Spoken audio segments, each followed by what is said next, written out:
I got so much motherfucking design on right now.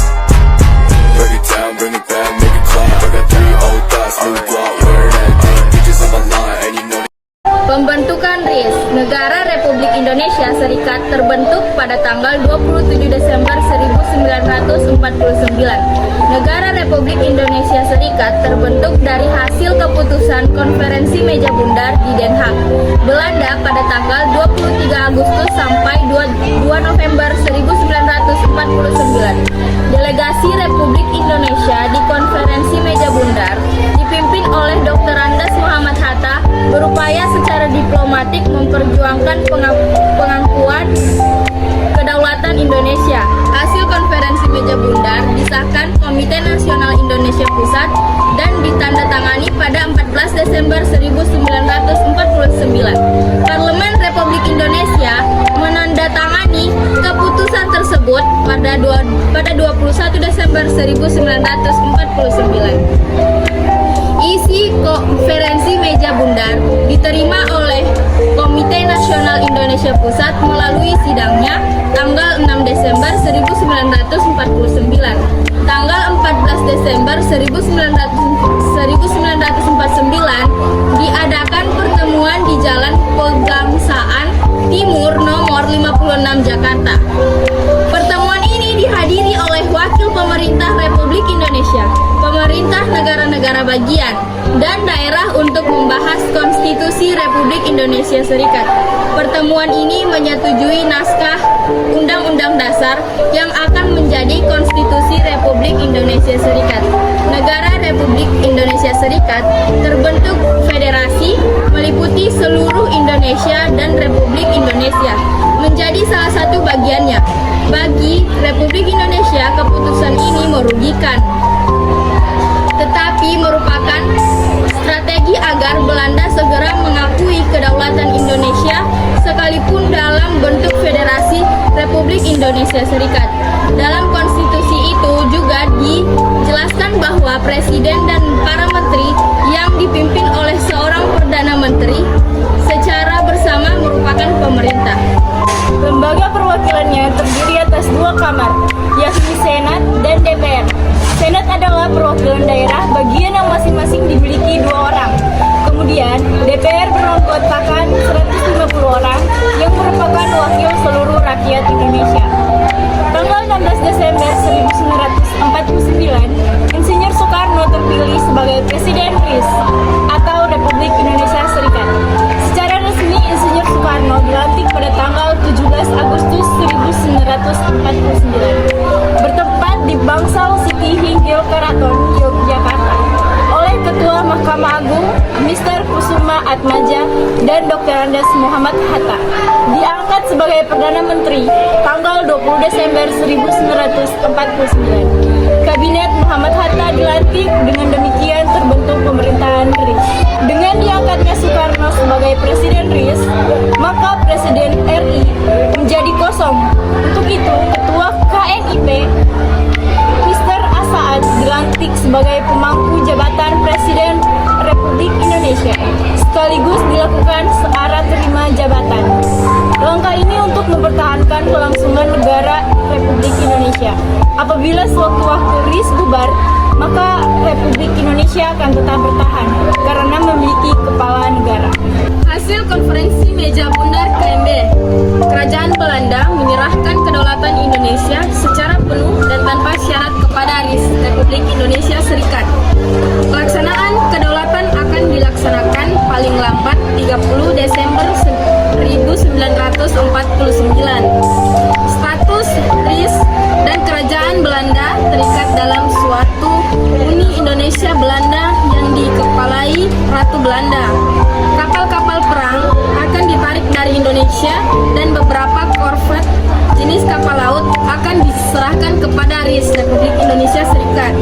Tentara Belanda akan ditarik dari Indonesia dan KNIP akan digabungkan ke dalam angkatan perang RIS.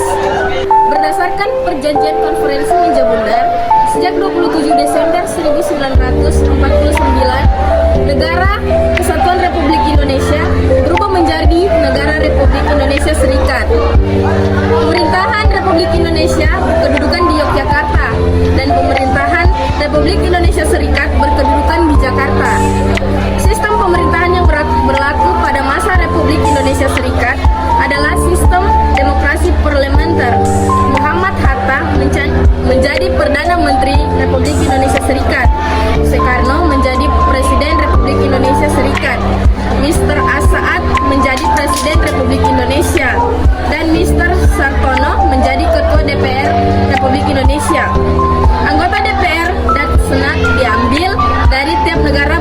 sebanyak 2 orang wakil dengan total 32 orang dari 16 negara bagian. Konstitusi yang berlaku pada masa Republik Indonesia Serikat adalah Konstitusi RIS atau Undang-Undang Republik Indonesia Serikat.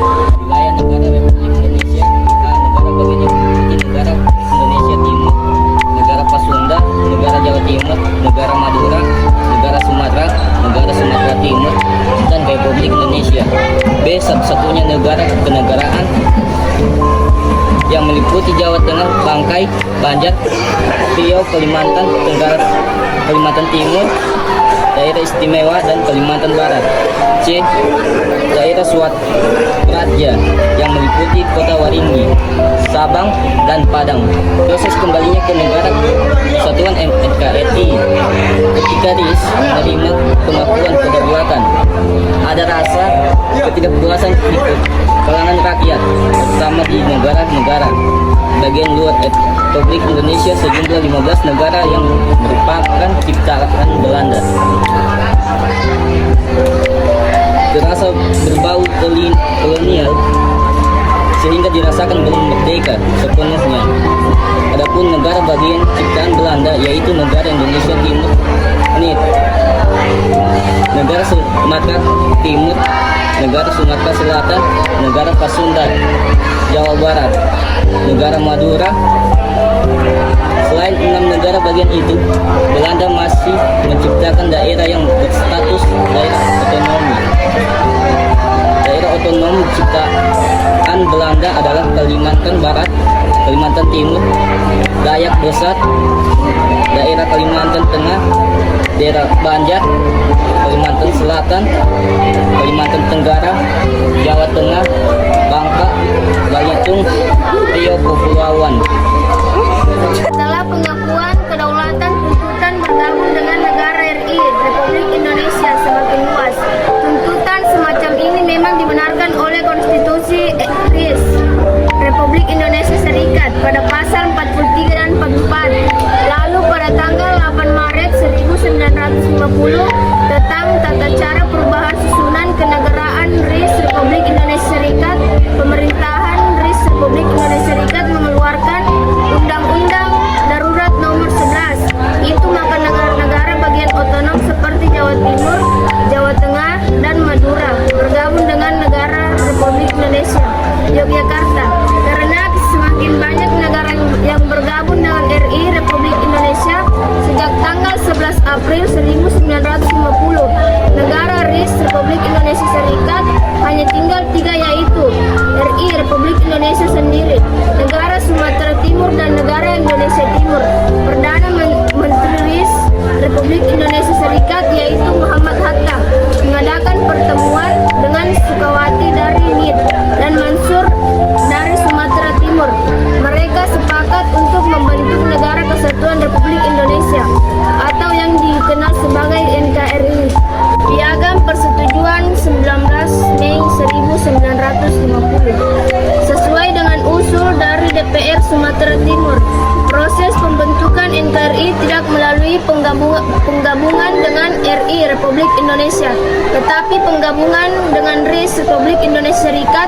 Setelah itu diadakan konferensi yang dihadiri oleh wakil-wakil RIS Republik Indonesia Serikat, termasuk NIT dan negara Sumatera Timur melalui konferensi tersebut. Akhirnya pada 19 Mei 1950 tercapai persetujuan yang dituangkan dalam Piagam Persetujuan. Isi penting Piagam Persetujuan 19 Mei 1950 adalah 1. Kesediaan bersama untuk membentuk Negara Kesatuan sebagai penjelmaan dari negara RI Republik Indonesia yang berdasarkan pada Proklamasi 17 Agustus 1945. 2. Penyempurnaan Konstitusi RIS Republik Indonesia Serikat dengan memasukkan bagian-bagian penting dari Undang-Undang Republik Indonesia tahun 1945.